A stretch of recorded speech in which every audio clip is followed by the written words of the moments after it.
There's something that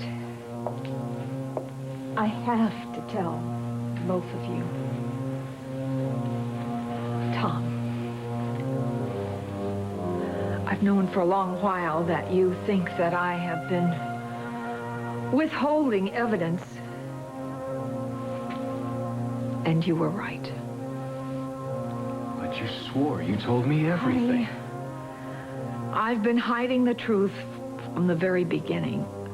I had to protect Franny. You see, Franny is the one who killed Douglas. And I was so afraid in her fragile state of mind, if she found out the truth, that it would destroy her. Kim, so you just decided to take justice into your own hands? Is that it? How could you lie to us this way? We promised in our marriage no secrets, not ever. No, honey, I had to do it. It was the only way. I was afraid if I told the truth that she would find out, that Franny would find out that she killed Douglas. No!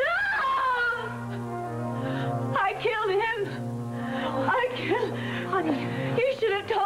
I didn't mean for you. I didn't want for you to. Now do you see what your lying has done? You're lying, Kim. Why did you lie? Why did you lie to us? Look what you've done to this child. Look what you've done, Kim. You lied made it to all worse. of us. How could you lie this way? And then I woke up.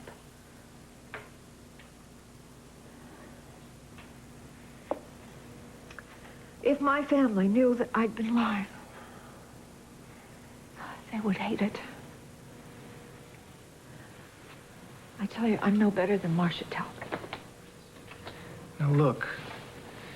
You know I don't advocate lying under any circumstance, but there is a big difference between lying to protect someone you love, which is what you've been doing, and lying out of some sick need to avenge a dead man. But, Kim, I hate to say this, but this bad dream of yours could become a reality that you'll have to face before this ordeal is over.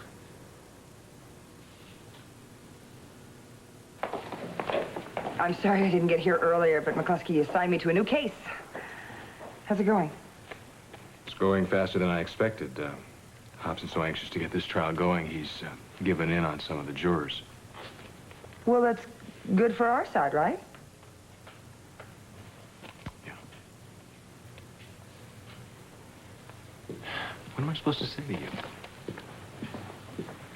Well, you could start with an apology for this morning's outburst on the phone. No, I'm not going to apologize for an honest reaction. Not when I call your house that early in the morning and Hal Munson answers the phone. I resent that. Hal Munson happens to be a friend of mine. You know that. If the situation had been reversed and you'd called my place and a woman had answered, you would have felt exactly the same way, Margot.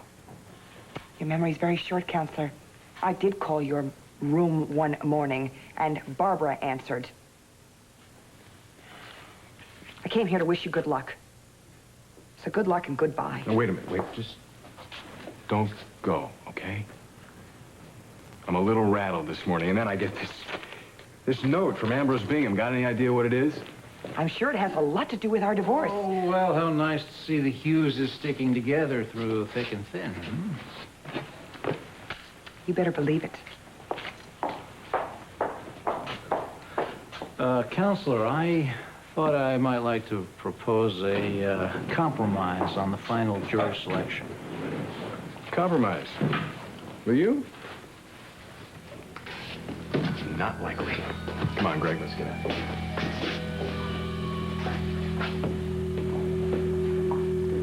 Pay attention now, William. That was lesson number 1. In what? How to unnerve your opponent before the battle even begins. Put him on the defensive. Hughes is normally a very cunning, skillful adversary in a courtroom, but this divorce of his is giving us a very big advantage. Remind me to send Margot Hughes an invitation to our victory party. Well, Sierra, I will tell your mother and your sister that you're here. Thanks, Barbara. Betsy, why did Tad Channing call you this morning? I don't know. But when I talked to him, I accused him of trying to get Ed Brewster from the bank to putting the screws to Steve like he was doing. But he said that was the farthest thing away from the truth. Really? Do you believe him? I don't know. I don't know what to believe. Steve and Craig and Ivor, they're all telling me that the man can't be trusted. But he did give Mike, Steve's foreman, back to him, so I don't know what that means. Well, it's possible he had a change of heart. I don't know. I just know that I can't see him in the office anymore, not after he and Craig had that fight. So, I don't know. I guess I'll have to find someplace else to talk to him. Well, what about you? Have you seen Tonio yet? No. And I'm sure when I do, we'll just argue again. So I'm trying to put off seeing him until he gets back from work tonight. Sierra, hi. It's so good to see you. Oh, you look so pretty in that color. What a nice dress. You like this? I like it too. Darling, and what about me? What about me? I'm not like sure. it. You like it? Yeah, I'll take it. It's yours. I'm so glad you got my message, sweetheart. I just had a sudden longing for you to see us all off. Well, it worked out perfectly. This way I can try on the dress if Barbara's finished for the party you're giving me and Tonio. Hey, where were you two this morning anyway? I called you the minute I got up and no one answered the phone. Were you out or? That was pretty early in the morning. Look who's here. It's Tonio. Well, Tonio, you're the man who can answer the question that Leah's just asked. What question is that? Where were you and Sierra at the crack of dawn this morning?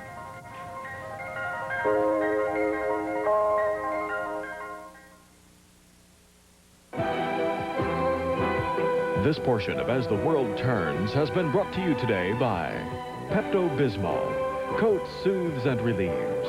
Pepto-Bismol for most common stomach discomforts. And by Bounce for clothes you can't wait to jump into. We'll continue with part 2 of As the World Turns in just a moment.